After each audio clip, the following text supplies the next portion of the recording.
11 mars 2026, 3 heures du matin. On est dans la wilaya de Tébessa, tout près de la frontière tunisienne. Des détachements de l'armée nationale populaire sont en position. L'embuscade est tendue. Le contact, bref, violent. Et quand la nuit se lève, le bilan tombe 7 terroristes neutralisés, 7 Kalachnikov récupérés, des munitions du matériel saisi. Et on n'a même pas fini la journée. Le même 11 mars à Tamanrasset, on parle du Grand Sud, le cœur du Sahara. D'autres détachements interceptent un convoi de narcotrafiquants armés. 4 abattus dans l'accrochage. Un pistolet mitrailleur récupéré. Et c'est ça qu'il faut comprendre. L'ANP en 2026, c'est pas des défilés, c'est pas des discours creux devant des caméras. C'est des opérations, des résultats, des bilans publiés chaque semaine en temps réel sur le site du ministère de la Défense nationale, noir sur blanc, accessible à tout le monde. Rien que sur la semaine du 11 au 17 mars 2026, une seule semaine, les unités de l'ANP ont neutralisé 7 terroristes, saisi 7 Kalachnikovs, arrêté 3 éléments de soutien aux groupes terroristes, abattu 4 narcotrafiquants, armés à Tamanrasset, interpellé 49 trafiquants de drogue et déjoué des tentatives d'introduction de 8 quintaux de cannabis traités en provenance des frontières marocaines. Une semaine, juste une. Et ça s'arrête pas là. Du 29 avril au 5 mai 2026, 11 éléments de soutien aux groupes terroristes arrêtés. 59 narcotrafiquants interceptés. Semaine après semaine, le ministère publie. Et ce qu'on lit là, c'est pas de la propagande de façade. C'est pas un communiqué vide pour rassurer. C'est de la documentation opérationnelle. Et ça dit quelque chose de fondamental sur l'état réel de cette armée. Elle mène plusieurs combats en même temps chaque semaine sur des fronts complètement différents. Alors, dans ce cas de vidéo, on ne va pas faire dans le vague. On couvre toutes les opérations sur le terrain, les acquisitions confirmées, la doctrine militaire, le budget, le classement mondial et les événements géopolitiques récents qui sont en train de redéfinir le rôle de l'ANP dans toute la région. Zéro théorie que du factuel, que du documenté.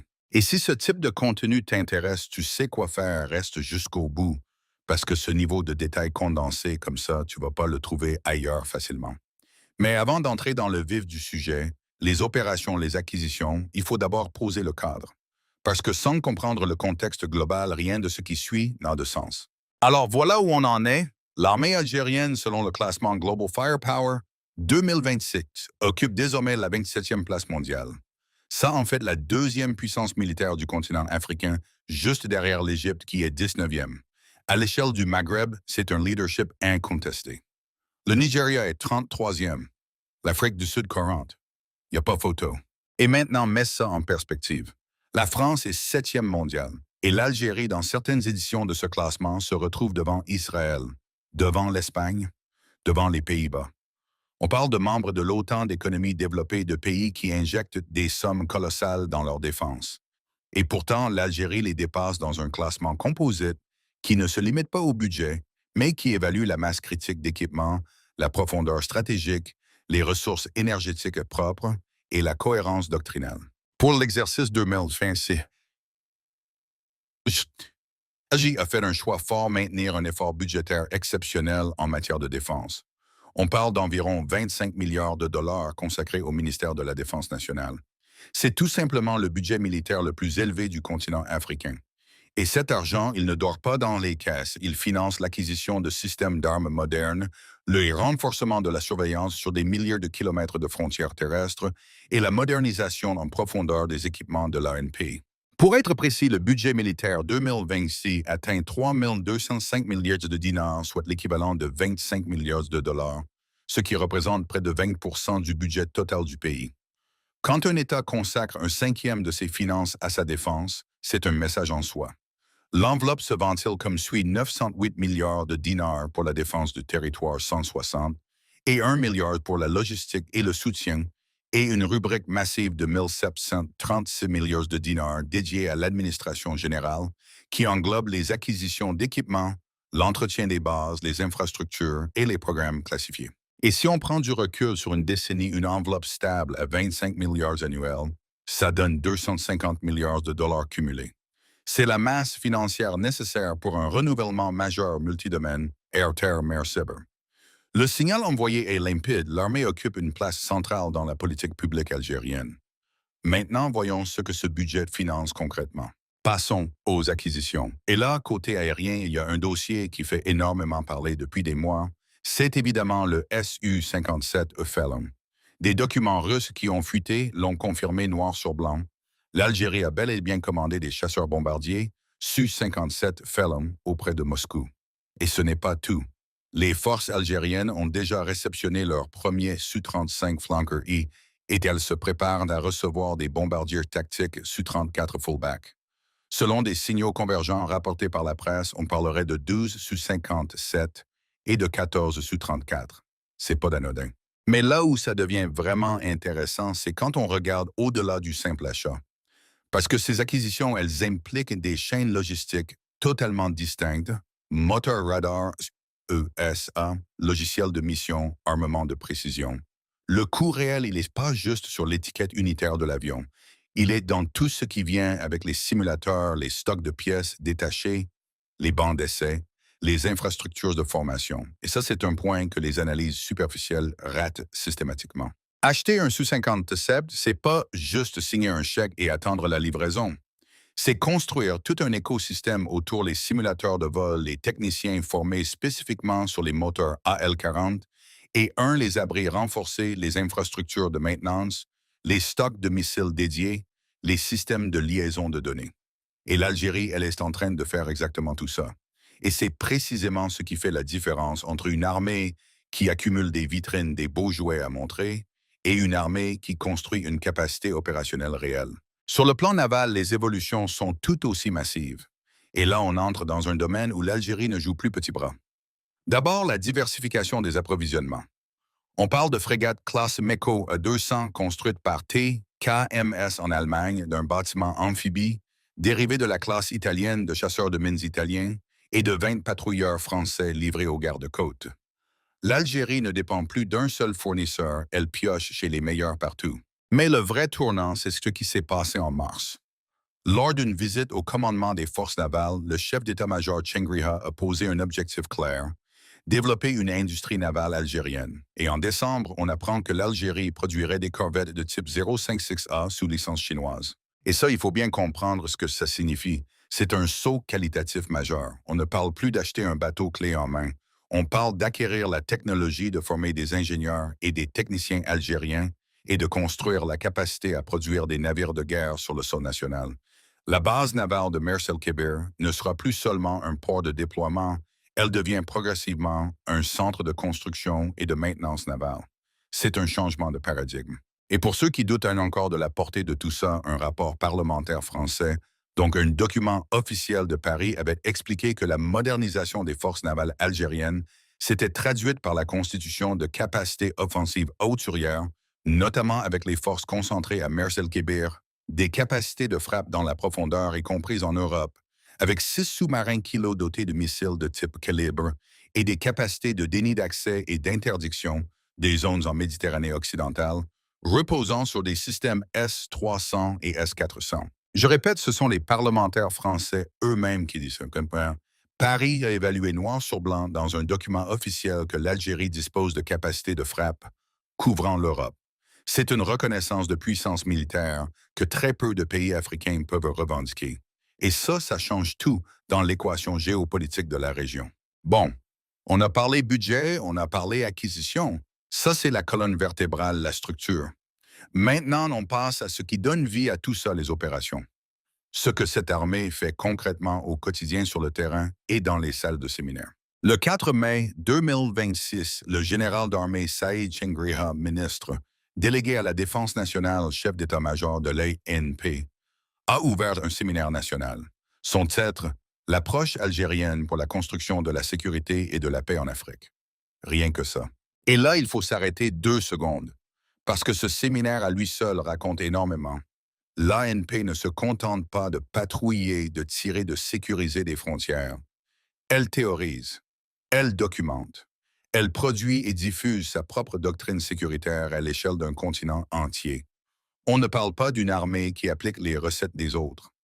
On parle d'une armée qui écrit ses propres recettes et qui les exporte. C'est du leadership intellectuel adossé à du leadership militaire. Les deux ensemble, c'est rare et c'est puissant. Le 26 avril 2026, Shengriha a aussi présidé un autre séminaire, celui-là sur la chaîne de soutien logistique opérationnel, état des lieux contraintes, défis perspectives. Alors oui, dit comme ça, logistique opérationnelle, ça sonne technique, ça sonne ennuyeux, mais attendez la suite. Parce qu'en réalité, c'est l'un des indicateurs les plus fiables de la maturité d'une armée. Les armées qui s'effondrent dans les conflits réels, écoutez bien, elles ne manquent presque jamais d'armes. Ce qui les tue, c'est la logistique, la maintenance qui lâche, les pièces de rechange qui n'arrivent jamais, le carburant qui ne suit pas les colonnes blindées. Ça, c'est ce qui transforme une offensive en désastre. Et l'ANP le sait. Elle travaille dessus méthodiquement, séminaire après séminaire, ajustement après ajustement. C'est une armée qui observe les échecs des autres et qui refuse de les reproduire. Et pendant qu'on parle doctrine et logistique sur le terrain, ça ne s'arrête pas. À Tamanrasset Board de Badji Mokhtar, Insala, in Guadzam, Janet des détachements de l'INP ont interpellé 237 individus, saisi 35 véhicules, 240 et un groupe électrogène, 139 marteaux-piqueurs et une quantité massive de matériel de creusement. Tout ça dans le cadre de la lutte contre l'orpaillage clandestin, l'exploitation illicite de mines artisanales d'or. L'ANP combat sur tous les fronts, le front intellectuel, le front logistique et le front opérationnel brut, simultanément. 237 personnes arrêtées dans le Grand Sud en l'espace d'une seule semaine. Wikipédia. Ce chiffre, il mérite qu'on s'y arrête. Parce que ces individus, ce ne sont pas des terroristes au sens classique du terme. Ce sont des orpailleurs clandestins souvent armés qui opèrent dans des zones tellement reculées que seule l'armée est capable d'y assurer un contrôle réel. Mais au-delà de la lutte contre l'orpaillage illicite, il y a quelque chose de plus profond à comprendre ici. C'est le maintien d'une présence étatique concrète dans des espaces désertiques absolument immenses, des espaces que d'autres États, eux, ont tout simplement abandonnés. L'Algérie, elle est là, physiquement, semaine après semaine. Maintenant, on passe à ce qui est probablement l'événement géopolitique le plus récent et peut-être le plus lourd de conséquences pour toute l'architecture sécuritaire de la région. Le 2 mai 2026, le Mali quitte le CEMOG, le Comité d'état-major opérationnel conjoint. Pour ceux qui ne connaissent pas, c'est une structure de coopération sécuritaire créée en 2010 basée à Tamanrasset qui regroupe l'Algérie, le Mali, la Mauritanie et le Niger. Son objectif, coordonner la lutte contre le terrorisme et le crime organisé dans tout le Sahel. 6 ans d'existence. 16 ans pendant lesquels cette structure a permis des échanges de renseignements, des opérations coordonnées, une architecture sécuritaire qui, à plusieurs reprises, a évité le pire dans une région qui n'en finit pas de brûler. Et le Mali sous la junte d'Assimi Goïta en sorte le 2 mai 2026. Pour bien saisir ce que ce retrait implique, il faut absolument le remettre dans son contexte. Et le contexte, il est brutal. Le 25 avril 2026, le Mali subit ce qui restera comme les attaques les plus violentes et les plus coordonnées de son histoire moderne. À l'aube, ce samedi-là, plusieurs régions du pays se réveillent sous les tirs d'armes lourdes, les explosions de bombes, les impacts de mortiers, une ampleur qu'on n'avait jamais vue. Derrière tout ça, les djihadistes du JNIM, alliés aux indépendantistes du Front de libération de l'Azawad. Au moins 6 villes sont touchées: Bamako, Sikasso, Ségou, Mopti, Kidal. 6 villes. En même temps, et les conséquences sont immédiates. Le chef de la junte Assimi Goïta est contraint de se planquer pendant 3 jours. Le chef des services de renseignement et le chef d'état-major sont grièvement blessés. Et surtout, Sadio Camara, le ministre de la Défense, l'architecte principal des coups d'État de 2020 et 2021, est tué chez lui avec sa femme. On parle d'un pays décapité en une matinée. Face à ça, l'Algérie réagit. Elle condamne fermement les attaques, exprime sa solidarité, avec le peuple malien rejette catégoriquement toute forme de terrorisme et réaffirme son soutien aux efforts pour rétablir la sécurité et la stabilité dans le pays. Alors accrochez-vous bien à ce qui suit. Une seule petite semaine après le pire attentat de l'histoire du Mali, la junte décide de claquer la porte du CEMOG. On parle d'un pays qui vient littéralement de perdre son ministre de la Défense, dont le chef d'État a disparu des radars pendant 3 jours et dont les civils se font massacrer dans des attaques coordonnées. Et c'est ce moment-là que Goïta choisit pour couper le dernier lien institutionnel avec Alger. Réfléchissez 2 secondes à ce que ça veut dire. Le Mali est à genoux au point le plus bas de sa vulnérabilité, et plutôt que de tendre la main, plutôt que d'admettre qu'il a besoin de la coopération algérienne, le régime préfère trancher dans le vif. Ce n'est pas du courage, ce n'est pas de la stratégie, c'est de l'orgueil politique à l'état pur. Et ce retrait, il raconte deux choses. D'abord, il expose la fracture tragique entre Bamako et Alger, une relation qui n'a plus rien de fonctionnel. Ensuite, et c'est encore plus inquiétant, il pose une question brutale: comment le Mali compte-t-il affronter seul une menace qui vient de prouver qu'elle peut frapper partout en même temps à tous les niveaux de l'État? Côté algérien maintenant, la réponse est d'un calme chirurgical. L'armée renforce la surveillance le long de cette immense frontière sahélienne. Les dirigeants politiques ne bronchent pas de déclarations officielles, pas de réaction publique. C'est la doctrine algérienne dans toute sa pureté. On ne mord pas à l'hameçon, on tient la ligne, on surveille, on attend. Et historiquement, le temps a tendance à donner raison à ceux qui savent patienter. Parlons maintenant de ce qui se passe concrètement sur le terrain, pas dans les discours, pas dans les communiqués de presse sur le terrain. L'Algérie a massivement renforcé sa présence militaire le long de toutes ses frontières. On parle de la Libye, du Mali, du Niger, de la Tunisie. Et côté marocain, le nombre d'installations militaires algériennes est tout simplement triplé en 15 ans. Triplé. Et ce chiffre, il ne vient pas de la propagande algérienne, il vient d'analystes marocains eux-mêmes corroborés par Human Rights Watch. Alors quand on dit triplé, il faut comprendre ce que ça signifie en pratique. Ce ne sont pas des mots dans un rapport qu'on oublie le lendemain. C'est de la géographie militaire pure et dure. Des postes avancés construits au milieu du désert, alimentés en carburant, équipés de systèmes de surveillance, reliés entre eux par des routes militaires dédiées, une présence physique permanente dans des zones que d'autres États, oui d'autres États, ont tout simplement décidé d'abandonner parce que trop lointaines, trop chères, trop inhospitalières. L'Algérie, elle a fait le choix inverse. Mais, et c'est là que l'analyse devient intéressante, est-ce que tout ça mène à une guerre ouverte? Selon Geopolitical Intelligence Services, la probabilité d'une confrontation militaire directe avec le Maroc reste faible. Pourquoi? Parce qu'aucune des deux parties n'en sortirait gagnante. Le régime algérien va très probablement continuer sa stratégie actuelle, acquérir de l'armement moderne, faire des démonstrations régulières de sa puissance, consolider son héritage, mais sans basculer dans un engagement militaire actif. C'est de la dissuasion, pas de la provocation. Et ce point-là, il faut le marteler, parce que c'est peut-être le plus important de toute cette analyse. Toute cette montée en puissance, les milliards dépensés, les contrats signés, les bases construites, ce n'est pas la préparation d'une guerre d'agression. Les analystes les plus sérieux, y compris ceux qui bossent pour des institutions ouvertement hostiles à l'Algérie, le reconnaissent. La doctrine algérienne est fondamentalement défensive. Ce que l'Algérie est en train de construire, c'est une capacité de dissuasion tellement crédible, tellement coûteuse à surmonter, que l'idée même d'attaquer ce pays devient irrationnelle, pour n'importe quel acteur, régional ou extra-régional. Et là, il faut introduire un concept technique, mais un concept absolument central, le système de système. C'est la formulation utilisée par le Washington Post, et c'est exactement la bonne. Parce que l'Algérie ne construit pas une collection d'armes impressionnantes posées les unes à côté des autres. Elle construit une architecture intégrée. Chaque composante, les radars de longue portée, les chasseurs furtifs, les sous-marins, les missiles solaires, les drones de surveillance, les systèmes de guerre électroniques, les satellites fonctionnent ensemble, se nourrissent des informations des autres et produit une capacité collective qui dépasse largement la somme de ses parties. Les signaux d'acquisition pointent vers une supériorité régionale durable et une capacité de coercition aux frontières sud. La clé, ce n'est pas l'avion Star, le gadget qu'on montre dans les salons d'armement. La clé, c'est la cohérence d'ensemble, détection, décision, tir, recomplètement, munitions, maintenance qui tient dans la durée. Et les chiffres de 2026 sont sans ambiguïté.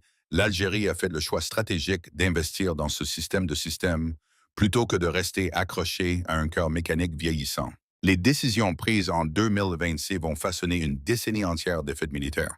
Et ça, c'est pas moi qui le dis, c'est le Washington Post qui le souligne.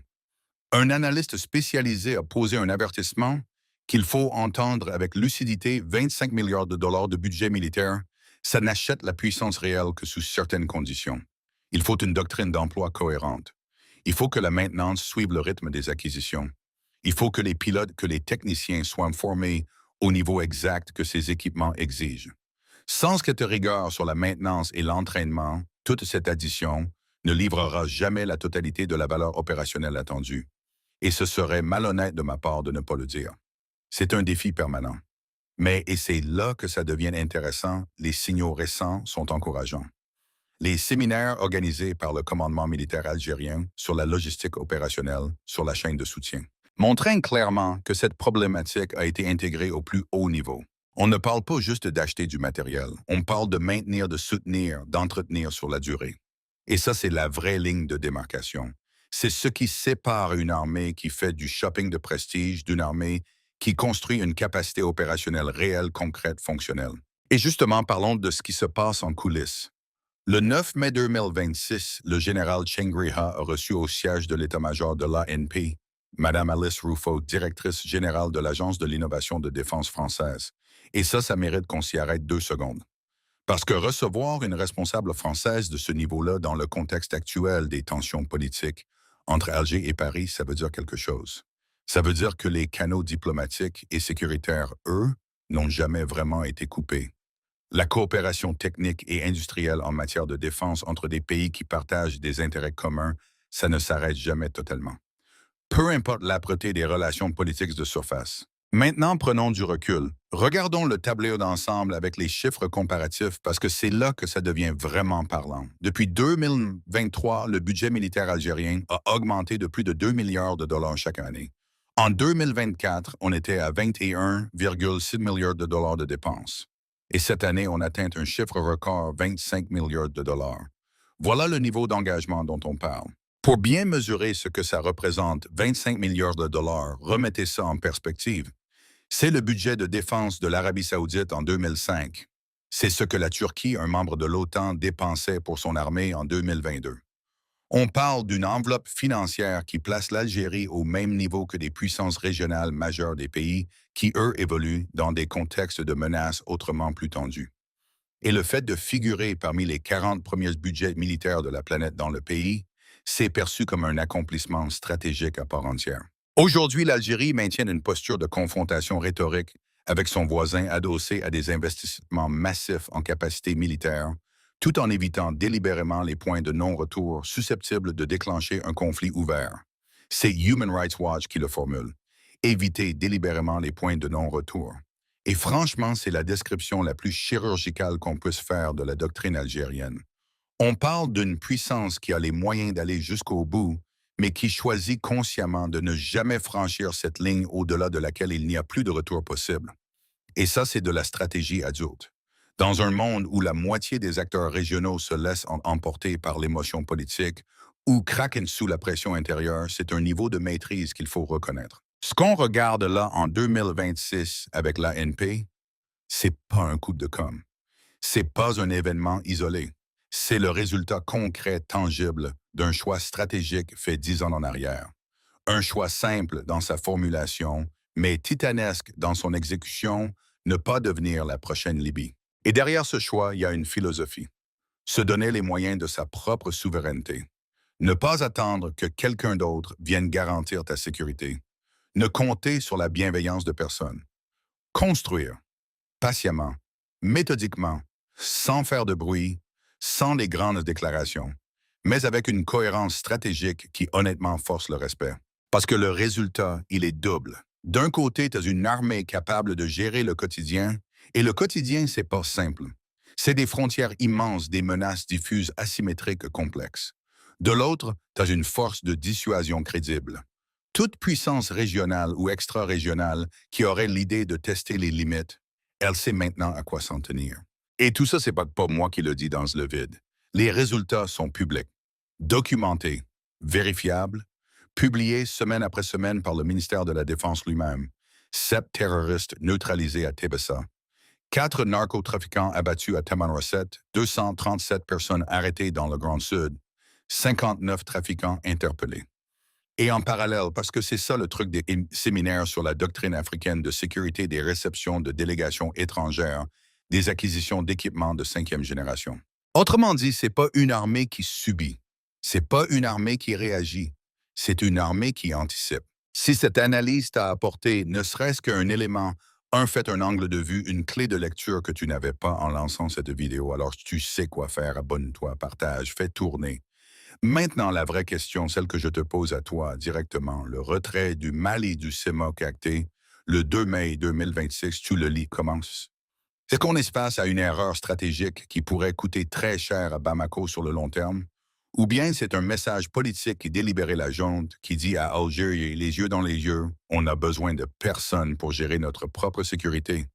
Dis-le nous en commentaire, c'est un vrai débat et ton avis compte.